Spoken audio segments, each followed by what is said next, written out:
അസ്സലാമു അൽഹംദുലില്ലാഹ് സ്വലാത്തു വസ്സലാമു അലാ റസൂലില്ലാഹി വഅലിഹി വസഹ്ബിഹി അജ്മഈൻ. അമ്മാ ബഅദ്. പ്രിയമുള്ള കുടുംബ അംഗങ്ങൾ, സുഹൃത്തുക്കളെ,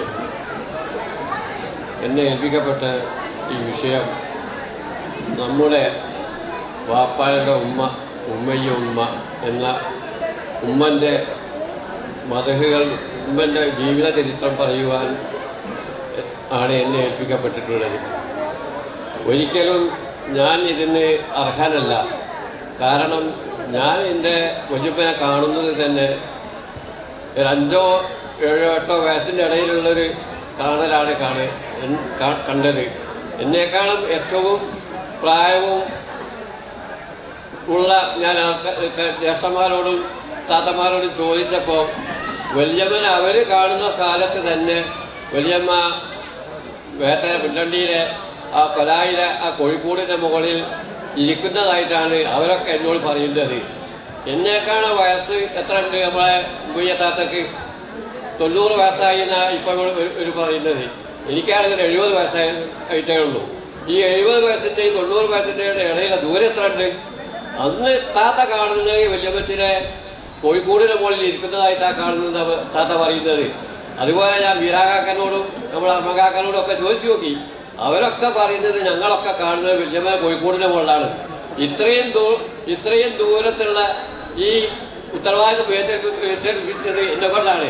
കാരണം എനിക്കിതൊന്നും അറിയില്ല വല്യമ്മനെ സംബന്ധിച്ചിടത്തോളം. വല്യമ്മനെ കാണുന്നുണ്ട്, സംസാരിച്ചിട്ടുണ്ട് എന്നുള്ളതല്ലാതെ വേറൊന്നുമില്ല. ഞാൻ ചെറിയ കുട്ടിയാണ്. 6, 7, 8 വയസ്സൊക്കെ ഉള്ള കുട്ടിക്ക് എന്തറിയാനാ, ചോദിച്ചറിയാനുള്ളൊരു ഭാഗ്യവും ഉണ്ടായില്ല. നമ്മുടെ വാപ്പാണെങ്കിൽ വാപ്പനോടൊക്കെ ചോദിച്ചാൽ പറഞ്ഞു തരുമായിരുന്നു. ആ കാലഘട്ടത്തിലൊന്നും വാപ്പനോടൊന്നും ചോദിച്ച് അതിനെപ്പറ്റി മനസ്സിലാക്കാൻ നമുക്ക് ഒരു ബുദ്ധി ഉണ്ടായില്ല. വാപ്പ പല ആൾക്കാരും ഗസ്റ്റുകൾ വന്നാൽ പല ചരിത്രങ്ങളും ഈ കൊലായി കുത്തിട്ട് പറയുമായിരുന്നു. അപ്പോൾ നമ്മൾ വിചാരിക്കും വാപ്പക്ക് ചെയ്ത് പൊട്ടത്തറ പറയുന്നത്. ഈ കണ്ട കാലത്തുള്ള ഓരോരുത്തരും ഈ ആര് വർത്താനം പറഞ്ഞു ഞാൻ നേരം പോക്കണമെന്ന് ചോദിക്കും. ഇപ്പോഴാണ് അതിൻ്റെയൊക്കെ വിഷമവും അതിൻ്റെ ഒരു വീര്യവും ഒക്കെ നമുക്ക് മനസ്സിലാവുന്നത്. കാരണം ചരിത്രങ്ങൾ പഠിച്ചാലേ അത് പറയാൻ കഴിയുള്ളൂ എന്നുള്ളത് ഇപ്പോഴാണ് നമുക്ക് ഓർമ്മ വന്നത്. പല ചരിത്രവും വാപ്പ പറയായിരുന്നു. പള്ളിയുടെ മരങ്ങുണ്ടോന്ന കാര്യവും കമ്മുക്കാക്കനെയും ചിക്കാറ്റിനെയും കമ്മുണ്ടിയാരെയും തീർത്ത് പോയി കഴിഞ്ഞാൽ മരങ്ങുണ്ടാകാൻ പറഞ്ഞ ചരിത്രമൊക്കെ കൊണ്ട് വാപ്പ പറയായിരുന്നു. അന്നേരമൊന്നും നമ്മളത് ശ്രദ്ധിച്ചില്ല. വാപ്പ നമ്മൾ ഒരു നിസ്സാരമാക്കി തള്ളുകയാണ്. ഇപ്പോഴാണ് അതിൻ്റെയൊക്കെ വിഷമങ്ങൾ നമുക്ക് മനസ്സിലാവുന്നത്. അപ്പോൾ ഈ വല്യമ്മൻ്റെ കാര്യം പറയുകയാണെങ്കിൽ, വല്യമ്മ ഞാനിങ്ങനെ അങ്ങോട്ട് പോവുകയാണെങ്കിൽ, മെത്തലേക്ക് പോവുകയാണെങ്കിൽ മുത്താപ്പനാണല്ലോ വല്യമ്മ ഉള്ളത്. ആ വടക്ക് ഭാഗത്താണ് വല്യമ്മ ഇരിക്കുക. തെക്ക് ഭാഗത്ത് മുത്താപ്പയുണ്ടാവും. 2 പണിയിട്ട് കാരണം മുത്താപ്പ അതിൻ്റെ മുകളിലുണ്ടാവും. അങ്ങനെ വല്യമ്മ ഇങ്ങനെ എണീറ്റ് നടക്കുന്നതായി ഞാനെൻ്റെ കണ്ണുകൊണ്ട് കണ്ടിട്ടില്ല. വീരാകാക്കയും അവക്കാക്കയും കാക്കയും ഒന്നും കണ്ടിട്ടില്ലെങ്കിൽ പിന്നെ ഞാനെങ്ങനെ കാണുന്നു? അവരൊക്കെ കാണുന്നത് എന്താ പറ്റിയെന്ന് ചോദിച്ചപ്പോൾ ഓരൊക്കെ പറയുന്നു ഉന്നച്ചാക്ക് കാൽവരി വീണിട്ട് കാല് മുടന്തായി പോയതാണ്, കാലിനോട് നടക്കാൻ കഴിയാതെ സ്വാധീനം ഇല്ലാതായി പോയതാണെന്ന് അവരൊക്കെ പറയുന്നത്. ആ ഒരു വിവരം എനിക്കുമുള്ളൂ. അങ്ങനെ വല്യമ്മ തീർത്ത് ചെന്നാൽ പല പലഹാരങ്ങളോ അന്നൊക്കെ പലഹാരം ഉണ്ടാക്കാന്നാണ്. പിന്നെ ചക്കരച്ചോറ് അല്ലെങ്കിൽ തേങ്ങാച്ചോറ് അങ്ങനത്തെ നെയ്ച്ചോറ് ബിരിയാണിയൊക്കെ വളരെ കുറവാണ്. അങ്ങനെ ഉമ്മ ചക്കരച്ചോറോ അന്നങ്ങനെ പരിപാടിയൊക്കെ ഉണ്ടായി ചക്കരച്ചോറോ നെയ്ച്ചോറോ അല്ലെങ്കിൽ തേങ്ങാച്ചോറോ ഉണ്ടാക്കിയാൽ വാപ്പയും ഉമ്മയും പറയും വല്യമ്മക്ക് കൊണ്ടു കൊടുക്കുകയാണ്.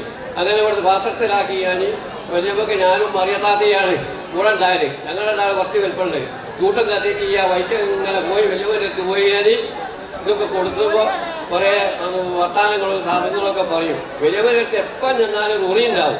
ആ ഉറിൻ്റെ മുകളിൽ കുറേ പഴയ പൂള വൈകിയതുണ്ടാവും. അത് ഓരോ കർഷകർക്ക് അല്ലെ കുറേ ശർക്കര വാങ്ങാൻ വീരാകുട്ടി മൂത്താപ്പയും വാപ്പയും ഒക്കെ കൂടി ചെല്ലാം. അരിക്കുട്ടിയെ കൊണ്ടാ രണ്ട് ഓട്ടമുക്കാൽ അല്ലെങ്കിൽ വീരാകുട്ടിയെ കൊണ്ടാന്ന് പറഞ്ഞാൽ അത് വാങ്ങി വെച്ച് ഞങ്ങളാരാ കാണുമ്പോൾ വല്യമ്മ അത് അന്നുങ്ങാനി ശർക്കര വാങ്ങി കൊണ്ടുവരാൻ പറയും. ഈ ശർക്കര വാങ്ങിക്കൊണ്ട് കൊടുത്ത ചരിത്രം എനിക്ക് ഓർമ്മയുണ്ട്. വല്യമ്മ ഇങ്ങനെ തരുന്നത് ഈ പഴയ പൂള തരുന്നൊന്നും ഓർമ്മയുണ്ട്. എന്നല്ലാതെ വല്യമ്മനെ സംബന്ധിച്ച് എന്നെ സംബന്ധിച്ച് കൂടുതൽ പറയാൻ എനിക്കറിയുകയില്ല. പിന്നെ വല്യമ്മ മരിച്ചു, മുത്താപ്പ മരിച്ചതിൻ്റെ മുൻപായിട്ട് വല്യമ്മ മരിച്ചു പോയത് അതൊക്കെ എനിക്ക് ഓർമ്മയുണ്ട്. വല്യമ്മ നമ്മളെ പള്ളിയുടെ അവിടെ ഒരു ചെറിയ തെങ്ങുണ്ടായി. ആ തെങ്ങിൻ്റെ ആ ഭാഗത്താണ് മറയത്. അതൊക്കെ എനിക്ക് ഓർമ്മയുണ്ട്. അതല്ലാതെ വേറെ വല്യമ്മനെ സംബന്ധിച്ച് പറയാൻ എനിക്ക് അറിയുകയില്ല.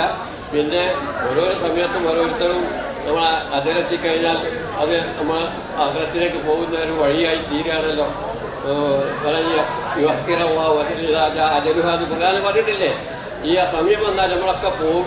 അങ്ങനെ നമ്മളെ വാപ്പയും ഉമ്മയും ഒക്കെ നമ്മളെ ഇവിടെ പറഞ്ഞു പോയി. അപ്പോൾ ഉമ്മ മരിച്ചിട്ട് 8 മാസമാണ് നമ്മുടെ ഉമ്മൻ്റെ 12 ഇത് റബീഉൽ-ആഖിറിലാണ്. ഞാൻ നേരത്തെ പറഞ്ഞല്ലോ. ആ സമയത്ത് നമ്മളെല്ലാവരും അനുസ്മരിക്കണം, നമുക്ക് വേണ്ടി ദുആ ചെയ്യണം, നമുക്ക് വേണ്ടി യാസീൻ ഓതണം, ഖബർ ജീവിതത്തിന് സന്തോഷം ഉണ്ടാവാനും നമുക്കും വാപ്പക്കും നമ്മളിൽ നിന്ന് മരിച്ചുപോയ എല്ലാവർക്കും വേണ്ടി ദുആ ചെയ്യണമെന്ന് ഞാൻ വസീയത്ത് ചെയ്യുന്നു. അതുപോലെ തന്നെ നമ്മൾ അടുത്തായി മരിച്ചുപോയ നമ്മുടെ കുടുംബത്തിൽ നിന്നാണ് മുത്താപ്പൻ്റെ മക്കളാണ്. കണ്ടിയിലെ അസീം കാക്കയും നാസറുമൊക്കെ നമ്മൾ അടുത്ത് മരിച്ചുപോയ ആൾക്കാരാണ്. അതൊരു വീശുണ്ണി സീന് അവരൊന്നും നമുക്ക് മറക്കാൻ പറ്റില്ല. അവരൊക്കെ പെട്ടെന്നുള്ള മരണങ്ങളാണ് സംഭവിച്ചത്. അവർക്കൊക്കെ അവർക്ക് ദുആ ചെയ്യണം. നിങ്ങളെല്ലാവരും അവർക്ക് വേണ്ടി പ്രാർത്ഥിക്കണമെന്ന് വസീയത്ത് കൊണ്ട് ദുആ വസീയത്തോടു കൂടി ഞാൻ നിർത്തുന്നു. അസ്സലാമു അലൈക്കും.